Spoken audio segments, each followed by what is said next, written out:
Well, good morning, everybody. Shall we then start? I think if anybody else pulls in, they'll more than welcome to just get on board. Welcome to today's presentation, everybody. Thank you for attending our Digital Open Day. This is actually the last Digital Open week we're having this year, fixed schedule. So thank you for attending. We've put these on just throughout the year, just so students get an idea of the program, the city, the university life, things like this, and also just for any questions, because of course normally we would be traveling and things like this and meeting you guys in different countries and talking to you more, but of course we're not possible to do that. So this also will give you some information, but please feel free to ask as many questions, anything you'd like, and Lucia and I will make sure we can try and answer them, or at least tell you where you can get the answers for them from. So let's begin then. So let's hope first slide. So nice to meet you. Yes, my name is Chris, and I am one of the recruiters here at the Rotterdam Business School at the Rotterdam University of Applied Sciences as well. So as I sort of just mentioned, my normal job would be to travel to various countries like the ones you guys are currently in, and visit fairs or schools and things like this, and obviously inform you about the program and other things that you can imagine about studying here in Rotterdam.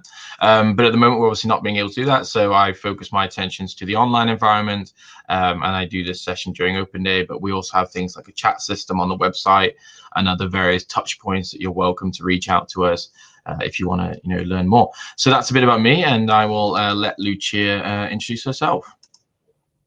Yeah, hi, I'm Lucia. I'm a second-year student from America, but I'm also Dutch.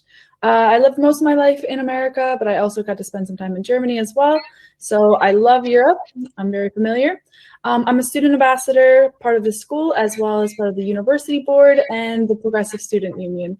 So it's wonderful to meet you all, and hopefully you got to know a little bit more about the city and the school. So yeah, welcome. Yeah, it's true. Lucia is very attached into the extracurricular activities of the university. So if you have any questions, I know that gets asked to me a lot abroad. If you do have any questions about sort of extracurriculum, please let us know in the chat, and we can answer them at the end. So let's begin with a good slide to talk about why studying the Netherlands. We've got some current Dutch people within the webinar, so maybe they're already aware of some of the benefits for you to study in the Netherlands, but we'll make you aware of some others. Top quality English taught education. You'll find this within the Netherlands at most universities, wherever you go, pretty much all, because they're all accredited with the NVO accreditation system. But basically all the universities that offer English taught education has to have sufficient levels to be able to teach it. And it ranges from all different subjects, from business to arts to sciences. There are many topics for you to study within the Netherlands. And of course, because we are a non-native English speaking country, it sometimes can be like, the question is, how good is the English going to be? But within the university, you'll find that you'll be absolutely fine. Outside, yeah, there might be the odd person that doesn't speak Dutch, but 99% of people here pretty much do. We also offer an international classroom. This is very important for both the foreigners here, but also the Dutch students as well, to offer this international classroom, because we are offering an internationally orientated program. We want our students to basically develop intercultural skills, how to communicate with different people from all over the world, how to approach different problems.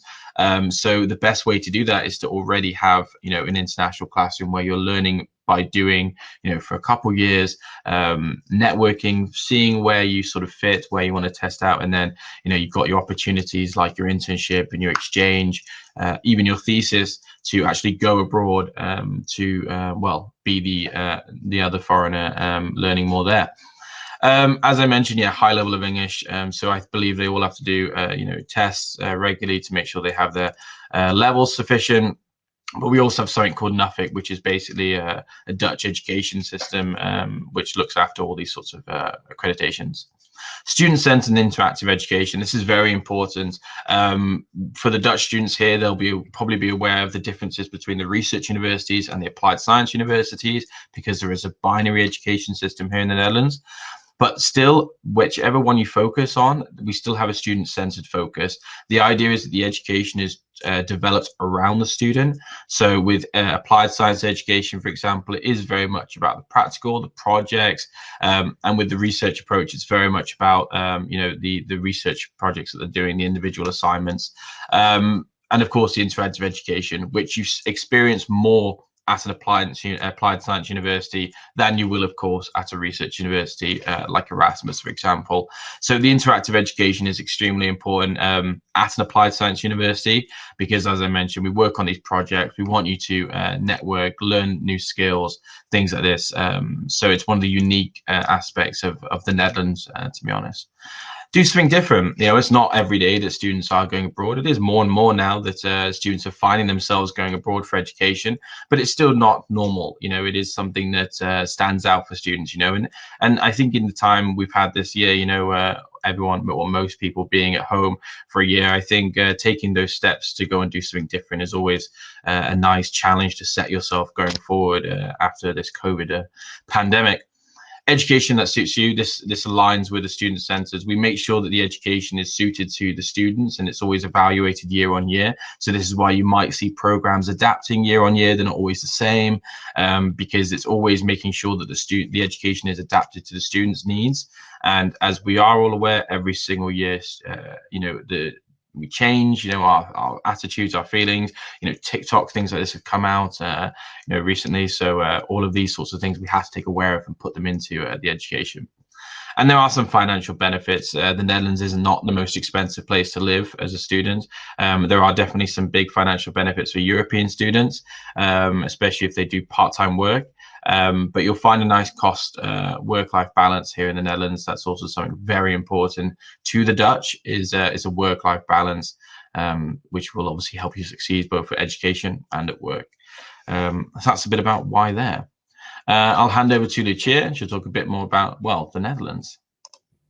Yeah, so the Netherlands has the highest population density in Europe. So that means that everybody lives in very close quarters. Not really Rotterdam. Rotterdam was a city that was actually bombed during World War II. So a lot of it is new architecture, meaning it's very spaced out. So you won't have that type of close proximity vibe here, but it's still really nice. It's also in the top 10 of happiest people in the world. The lowest point in the Netherlands is 6.76 meters. So it is mostly below sea level, the most of Netherlands. So it's very, very flat here, easily attainable to bike and all of that. There are twice as many bicycles as cars. So yeah, it's insane how many bicycles there are. That was a big change from coming from America where like everyone had a car, and here it's like everyone has a bike. So that was really cool. There's 1,180 windmills. There's not necessarily any windmills in Rotterdam. There's maybe the gigantic ones from companies, but not like the old classic windmills. So if you want to go for a windmill, you can go to the other cities nearby, like Leiden or Den Haag. Tallest people in the world. This is so freaking true. So if you're shorter than like 150 or something, yeah, you're gonna have to be like running to catch up with these people. Like they're so freaking tall. Like yeah, it's insane, but definitely something to get used to if you're on the shorter side. Over 90% of the Dutch people speak English, which is great for me. I'm fully American, so coming here was definitely something I was a little worried about with the language, but everyone speaks English, so that's great. And more than 170 different nationalities working and living together, especially in Rotterdam. You can meet so many internationals, and that is definitely a high point. And also the largest provider of English taught programs worldwide in non-native English-speaking countries, and that's very true. Rotterdam especially offers a lot of English programs, and that is what our school specializes in. So I will hand it over back to Chris. Cool, thank you very much. So just some other interesting facts for you more generally around the Netherlands. We are the 8th largest exporter worldwide.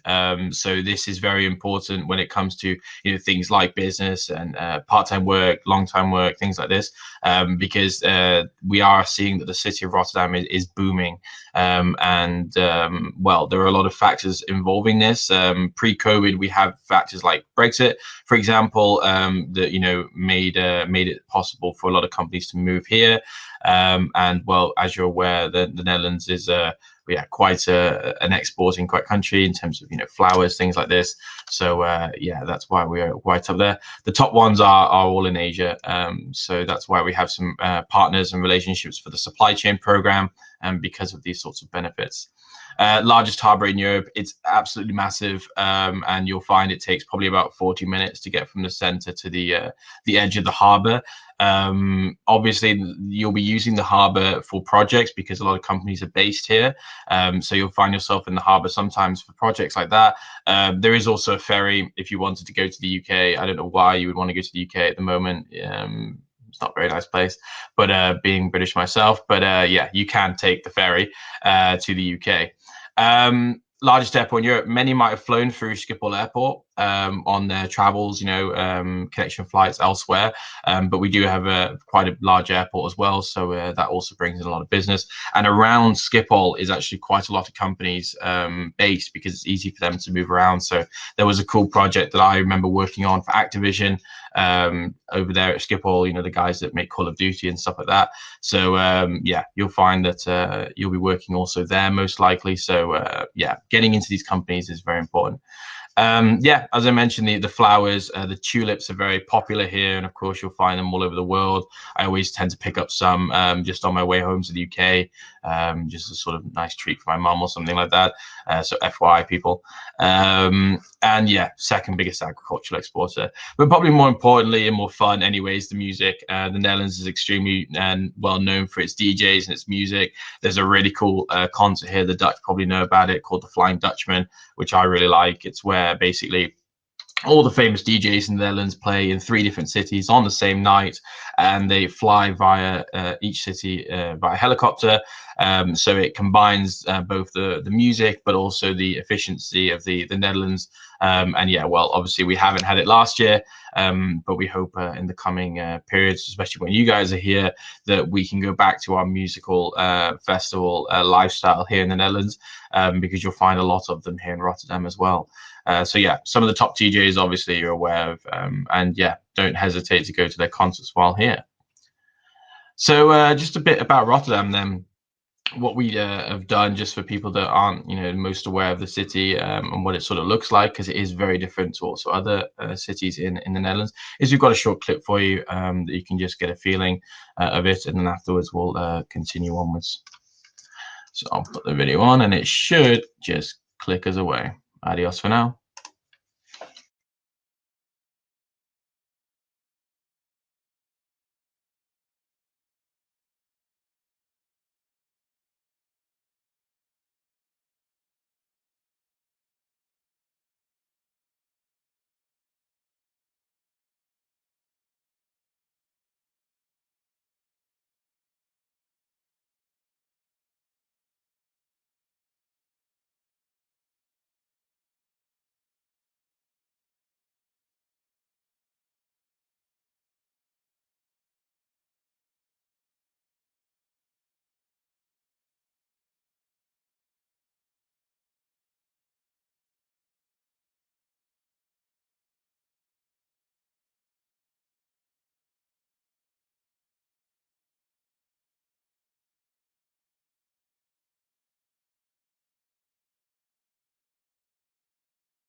Right, hopefully everyone's back, and hopefully you can hear us. I'll just hand this bit over to Lucia and she can start on this one for you. Yeah, so I already kind of gave a little overview on the past slide, but so 170 nationalities. You'll make a lot of international friends. Like I have a lot of friends from the Caribbean, Aruba, Curacao, of course, because it's connected to the Netherlands, but also from Russia, Poland, a lot from Asia as well. But yeah, so you'll definitely get to experience a lot of international, which is really cool. It's the largest port in Europe, and what that means is that if you're interested in doing a job in logistics, they offer really nice internships on that area. Modern architectural hub. It's very cool on that aspect as well. You have very unique buildings that you would not see anywhere else in the world. So that's a really cool aspect of living here. You could just take your morning walk and, pass like 3 iconic buildings. It's really, really cool. Booming tech sector, startup hubs, very true. It's wonderful for internships as well, because when you're trying to do your internship, you want to basically learn as much as you can. And by going to a big company, that's great, but you might just get like a little section. And with a startup, you get to learn everything because they're starting from the ground up. So you get to really participate in that and learn the most. So that's really, really cool. Focus on work-life balance, as my colleague Chris was mentioning. Yeah, definitely very important. So personally, I can say that I do have like that balance a little bit, but yeah, so they care that you have your personal time as well. And then exercise every day with a bicycle. Yeah, very true. Especially in the winter, it's great. But as I said previously, it's all very flat. So don't worry, you won't be like totally drenched in sweat. It's like, okay. But yeah, it's definitely a bicycle driven city. So yeah, it's really cool. Yeah, it's true. I think cycling over the bridge is always a fascinating one.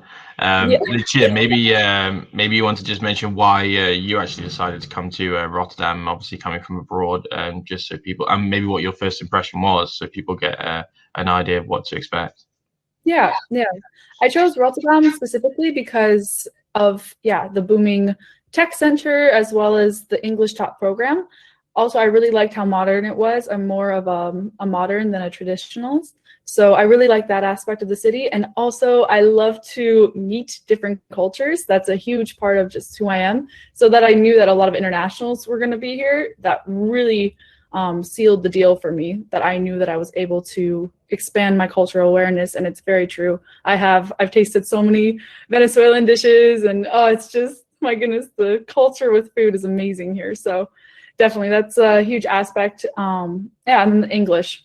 That's why I chose. And my experiences have been very wonderful, very positive. Even with COVID, that aspect kind of sucks, of course, but people are still willing to meet and in safe distances. There's a lot of parks here, so you're able to actually communicate with people. We hold many events for students online to actually like meet people. So if that is a big concern for you, don't let it be. It'll be okay.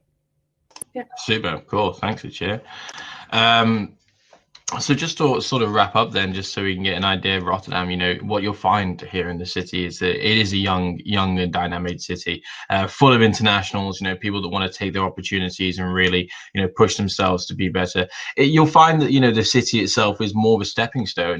Not a lot of people tend to stay. Some do because of career stuff like this, but you'll find that Rotterdam is generally a very nice stepping stone for students to either, jump to another country, jump to another role within another city, whatever. But it is a good stepping stone for students. So if you have any questions on that, feel free to ask us.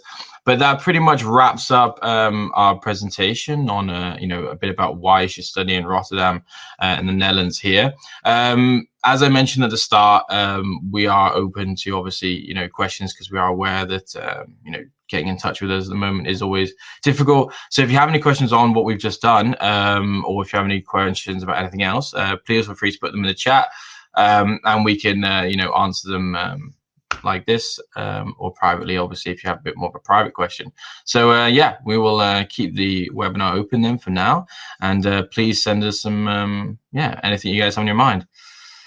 Already got one. Super. Are there any extracurricular activities such as a basketball club in the RBS? There is an RBS basketball team. It's run by a lecturer who's actually also the fast track coordinator, called Alexander Peric. A few years ago, he actually approached us about a basketball team because a lot of students had expressed interest. So yeah, I know particularly that there is one for RBS. But what we have here in the Netherlands, especially Rotterdam, is something called the Erasmus Sport, which is a sporting association mainly funded by the Erasmus University, but RBS and RUAS has is connected to them, and we use their facilities, etc. So there is also 50 other sporting associations that you can join, like football, hockey, sailing, whatever, to obviously combine with your education here. So yeah, no problems about basketball or any other sport generally. Just go to erasmussport.nl. I'll put that in the chat actually, for the general stuff.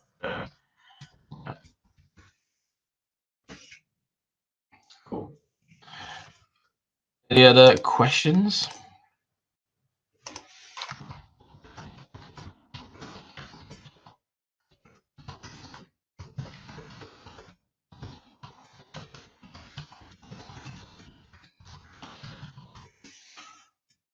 Let me see. Hard to find a student job. Lucia, do you want to answer that one first, and I can probably jump in? Student jobs. Student jobs, but also I was answering more of a private one. Is this presentation about international business? No, this presentation is mainly about living. That was your question. And then, yes, sorry, let me go back to the, oh yeah, is it hard to find a student job? Depending actually where you come from. So I know that for Europeans, it's a bit easier to get a job here as an American. So as a non-EU, it was a little more difficult. However, the school does offer a lot of opportunities. So if you're comfortable for working for the school, which they do pay well, it's open for you. So like currently I have 3 jobs and they're all within the school. So yeah, it's a little difficult, but if you have the right connections and things like that, it shouldn't be that hard. And does RBS have a dormitory? Yes, we do, technically. They're called SSH housing, and you are able to register for them. I believe you are supposed to start in May. Yeah, I think it's sort of end of May is that the housing opens. So basically what happens is, as Lucia says, is we do offer student housing. It is on a first come first served basis, and students have to be admitted to apply for it. So that's why we recommend students, and most students already applied. Basically we start the application process for them, even though they haven't obtained their final high school grades or stuff like that. We can still already start the process and start ticking off boxes, because once we've got to the stage of waiting for your grades, basically, so everything's done apart from that, you've done the interview, then when the housing opens, students can basically apply for the housing and then get accepted straight away, because their application is not pending approval or something like that. So yeah, we do have the dormitories. There is also a list of private student housing here, because different to the UK is that Dutch universities are not allowed to own housing. So as Lucia said, is we basically rent them through a provider called SSH. So it's limited, but we do also have other connections to other companies that offer housing. So yeah, you'll be fine. Just don't leave it too late. And the job, I think Lucia answered the job question, but yeah, most students have part-time jobs here. What kind of jobs can we get at school? That's a good question. So there are student ambassador roles, as Lucia is one. There are PR members as well. There are some other roles which are non-paid within the university. Generally speaking, there are only a few particular roles that are paid contracts, and rest of them you get something called like ECTS, which is like credits. So instead of having to do subjects, you can work for the university and then not have to do like a short course on Excel or something like that. I hope that answers the question.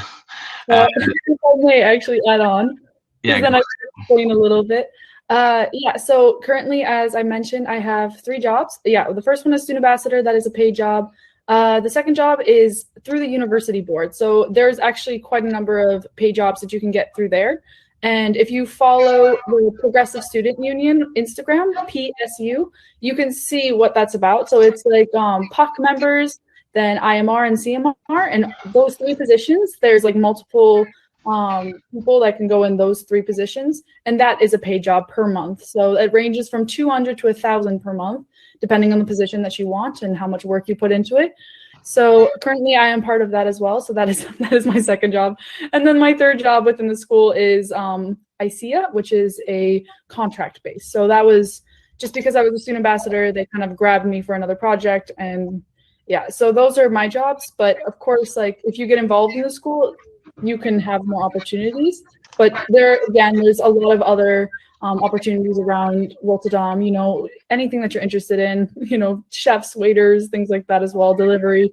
So don't worry, you will be able to find a job here. Yeah, I think there's that company that a lot of the students are using, which was I don't know the name, unfortunately, it's in Dutch, but yeah, you'll become aware of it. It's like a contractor company that just helps students with part-time jobs, you know, if there's events and things like that going on. So that's fine. Next question is, do you know studying will be done remotely during the fall of 2021? Good question. Yeah, we've had this obviously a lot going forward about COVID. As this year, September and February was mainly online. September, we did have some in-person classes, safe distances, but from September, because of the lockdown here in the Netherlands after Christmas, no in-person classes were allowed at university. However, going forward, this does look like it's changing for September. I cannot obviously guarantee that it will be offline. However, the university and the government is pushing a lot to have, especially at the applied science universities, is have in-person classes for the classes that need it. And the ones, you know, that don't necessarily need to be in class, like, you know, business communication, things like this, can be done online so that students can obviously just stay at home. But I know that there was something that came across my desk the other day that said that the Dutch government is going to request all students to come. So it's if you can come, then you'll be asked to come to the Netherlands. But yeah, I would be surprised if it's fully online, to be honest. It's that's not what the university is hoping for. But yeah, please ask more on that if you do. Can you tell a little bit more about your jobs? Like, what kind of job is it? Like my job specifically, I'm a recruiter, so my job is to speak to current students like yourselves, prospective students, and inform them about all these sorts of things, basically guide them through the process, things like that. So that's what my job is, but I'm a full-time person, so that's not me. And then Lucia is a student ambassador for us, so she works part-time for us on various tasks. So things like this, of course, open days, but and normally we did have things like the boat party and other things like that, which the essays were very much involved in, where they would organize a boat party for you guys. But I really don't think that'll be possible for September, unfortunately. But there may be some sort of a physical social events. Frederick, I hope that answers your question. Are the internships and exchange during the third year paid by the university, or should we pay ourselves? And is it mandatory to go to another country, or can we make both in the Netherlands? Good question. So for non-European students, you have no obligation to leave the Netherlands after you arrive. So you can complete your internship and a minor in the Netherlands, non-Europeans. You can go abroad, non-Europeans, if you want to. It's not recommended, but if you want to, you can. And for European students, you can go abroad to another country to do your internship and exchange. One thing to mention, especially within the international business program, is that there is a specialization called commerce, which is the language track. You know, if you want to study an extra language, if you choose that one, then you have to go to the country where that language is spoken for your internship and your exchange. So that's very important just to mention. The question also about do we pay for the internships and exchange? No, this is all on you. So when it comes to the internship in the third year, the student has to basically work for a company for 6 months. And it can be in the Netherlands, can be outside the Netherlands, can be paid, can be non-paid, but you have to work for a certain company in terms of they have to have a certain amount of international, expertise. Yeah, so you basically have to work for a company, and you can do it outside. I did mine in Barcelona, but it's up to you really where you want to do it. It's not paid for by the university, so the companies have to pay for it. And the exchange program, if you do the exchange program, you pay for the Dutch university fee. So if it's European, you pay 2,000. If it's non-European, you pay the non-European fee. And then you go to abroad to the partner university, and you will pay only for like accommodation and things like that if they ask for it, but you won't pay their tuition fee. It can be an expensive venture, the exchange program, because of course you're going to another country, so you have to prepare for that. If you want to do it, it will cost you money to go and do an exchange, but it's a life-changing experience. So I highly would recommend it for anybody. That's the answer to your question. Is a dormitory for one person? No, you have your own room, but you will either share an apartment with one other person, or if you were in another dormitory, you'll share it with two other people. So you'll share like a shower, toilet, kitchen with one other person. My years ago, mine was from Azerbaijan. Coolest guy I've ever met. Never met a guy from Azerbaijan before. And then, he walks into the kitchen with an afro, just the most chilled guy in the world. And we became best friends from day one. So yeah, it's very nice also to have a roommate from day one, someone in completely different shoes to you. And yeah, never met someone from Azerbaijan. So that was a very cool experience. Does the knowledge of Dutch help, or is it necessary? Not necessarily. International students will have to learn Dutch. So all of you, please be aware that if you don't speak Dutch, you will have to do Dutch as a short course, like a Dutch for beginners, or you can do it as the language you choose. But we can tell you more about that, and the IB program will tell you more about that anyway. But you don't necessarily have to learn Dutch. I would say if you want to live here long term, then yes, because the government and stuff, of course, is speaking in Dutch. But if you're seeing it as a stepping stone, then it's not necessary. Do you require motivation and reference letters? No, not specifically. What we do require is something called the SPC. It's a study program check. So basically what happens is once you've applied, you receive something called a study program check about 3 to 4 weeks after you've applied. It's an online CV and motivation letter. So you fill it in, like what's your motivation, what's your goals, what you want to do.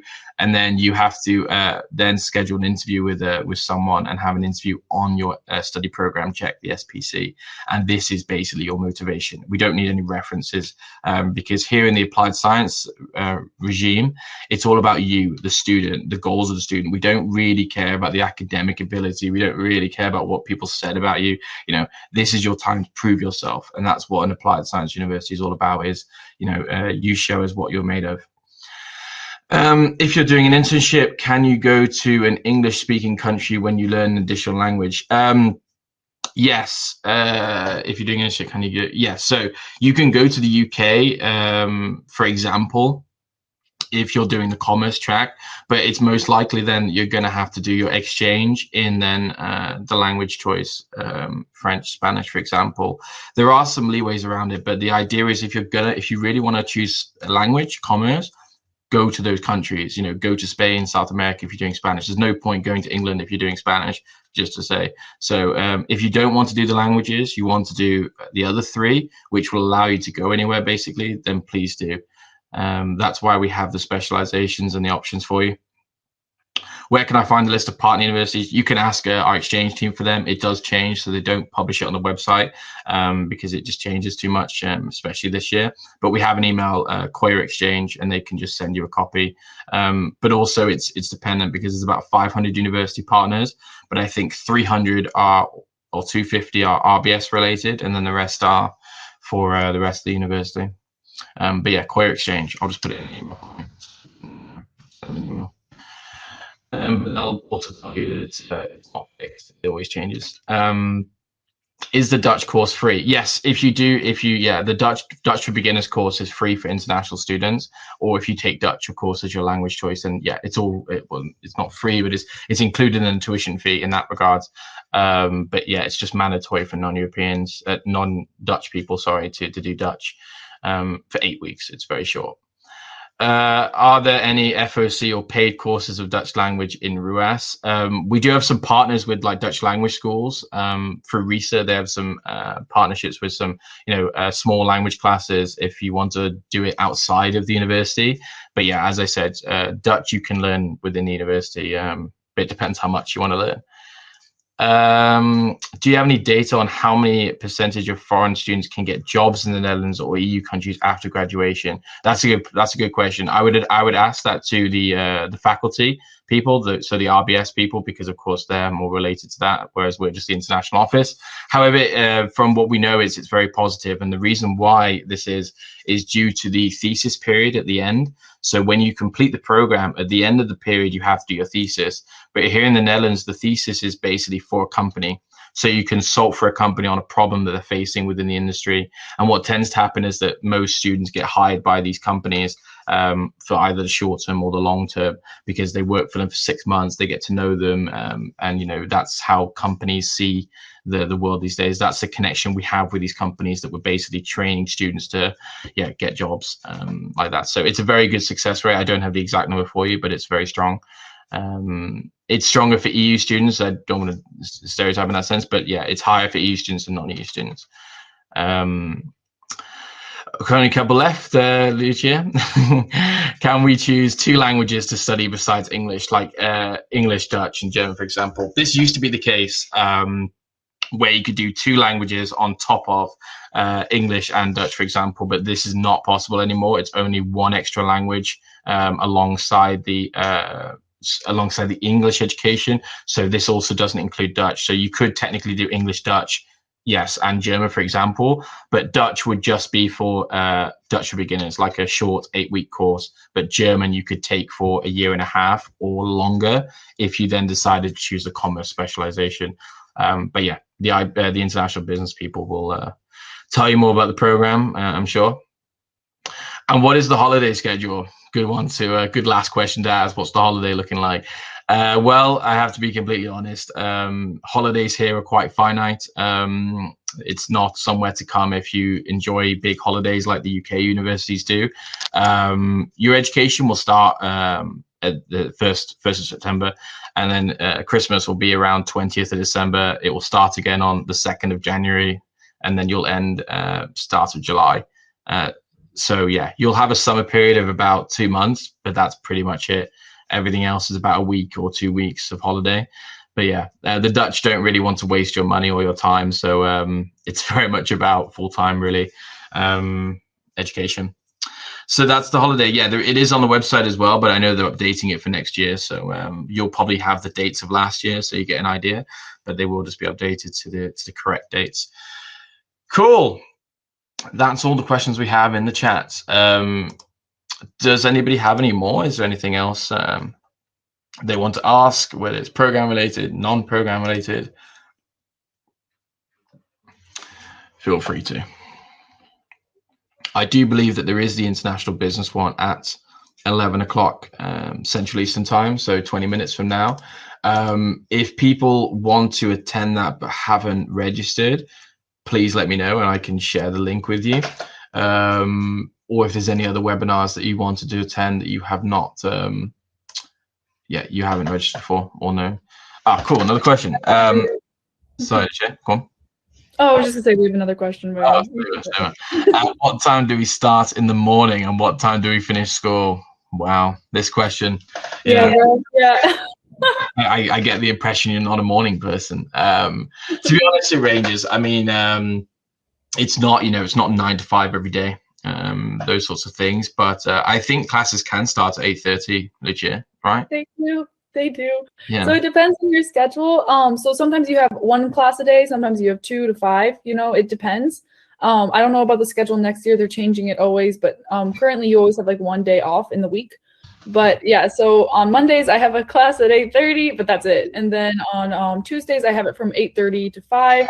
Wednesdays off, Thursdays from like 10 to 2. So it really depends. You have to be quite adaptable and flexible when it comes to the schedule, but it becomes a habit and it normally stays. So that's your schedule every single week. So yeah, that's the schedule. Yeah, I mean, obviously with the online, it's been a bit easy to roll out of bed and just, open up your laptop. But no, I will admit, when we do go back to the classes and you might have an 8:30 class, getting up and getting to the class, getting over the bridge in the morning will be a fun experience. It will definitely wake you up. But there we go. Yeah. Fun. That's a nice word. Yeah. Fun, Okay. fun. All right. We've got a few more questions. If we have any, I've just put, sorry, I read that. If we have any other questions, any other questions after the webinars, we do have a chat functionality on the website. So, you can just basically like chat with us, whatever, and email, but chat's easier, just Monday to Friday, 9 to 5 for you, I think. Can you recommend anything before applying to university? Probably. I mean, the best thing to do before applying to Dutch universities initially is to first figure out like which approach do you want, because that's something that it's not very well known outside the Netherlands, or even sometimes within the Netherlands, is really the advantages of each type of education for you as a student and for you as a person. So the best thing to do is to really try to fully understand what an applied science is and how you'll be at the end of it. And also with the research universities, because then you might come across, you might understand, well, I like that, but it's not me, or I want to be that, so let's push myself to be like that. So that's the main thing to do, because you only have 4 application slots.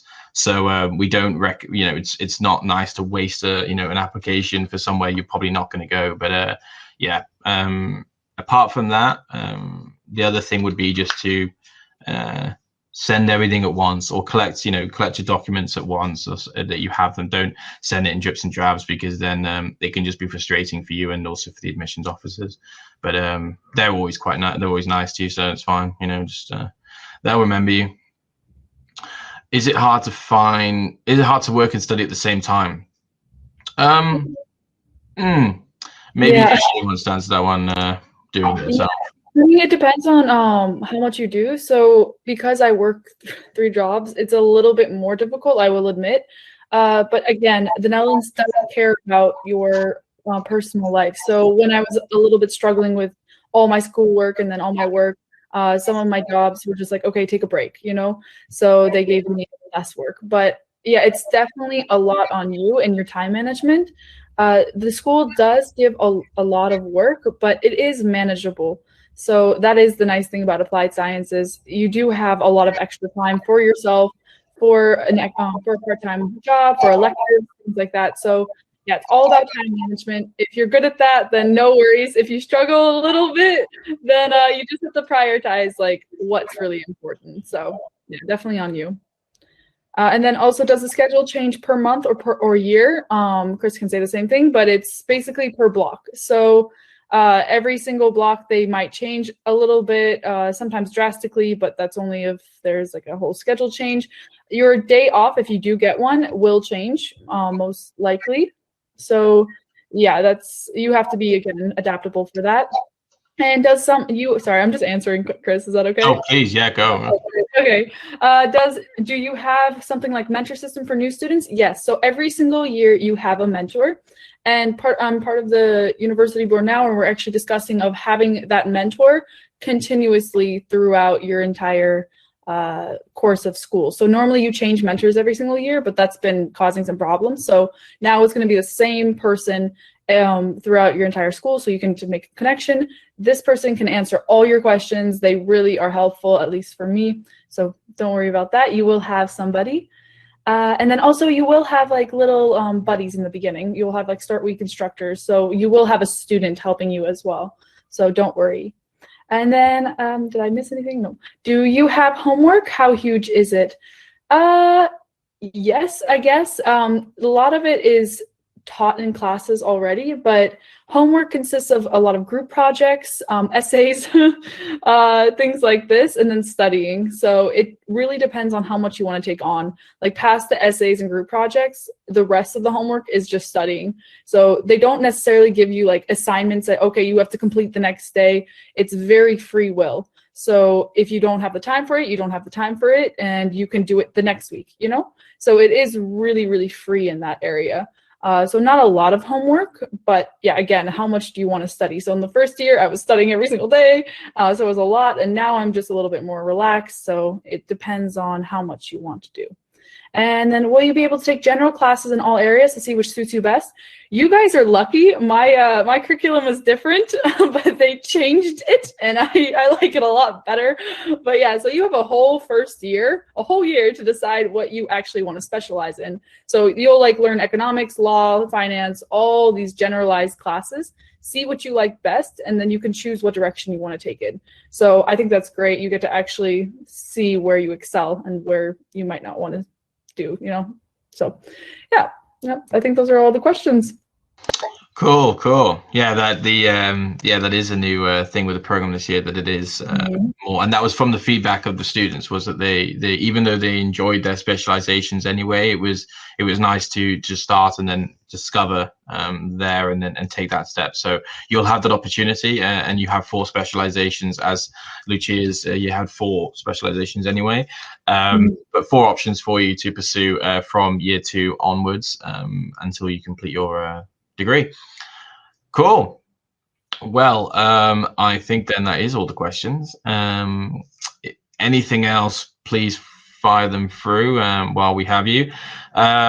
Yes, I did ask, but if there's anybody who's supposed to be attending the IB webinar that has not registered or does need the link, just let me know, and I can obviously just share it for you. Let me just have a look also if the channel is available, because then you can see the overview completely.